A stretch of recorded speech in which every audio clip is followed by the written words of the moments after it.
आपण पाहत आहात जनहित प्रवर्तक वृत्तवाहिनी सिटी लाईन न्यूज. पाहत रहा.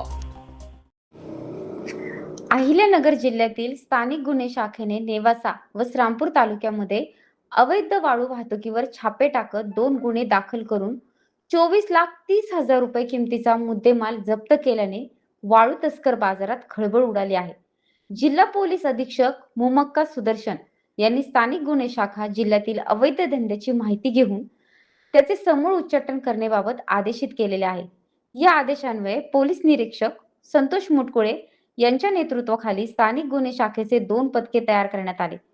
या पथकामध्ये पोलीस उपनिरीक्षक संदीप दरोडे, पोलीस अंमलदार बाळासाहेब नागरगोजे, गणेश लोंढे, बाळासाहेब गुंजाळ, किशोर शिरसाट, योगेश कर्डिले तसेच पोलीस उपनिरीक्षक व विकास जाधव, पोलीस अंमलदार रिचर्ड गायकवाड, श्यामसुंदर जाधव, भगवान थोरात, रमजी राजा आतार यांचा समावेश करण्यात आलेला होता.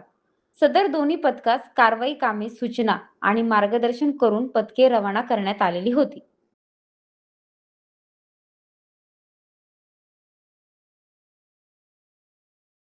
लोकांसाठी, लोकक्रांतीसाठी जनहित प्रवर्तक बनलेले निर्भीड, निपक्षपाती web portal, YouTube channel city line news like करा, कमेंट करा, सबस्क्राईब करा, बेल आयकॉनवर दाबून शेअर करायला विसरू नका.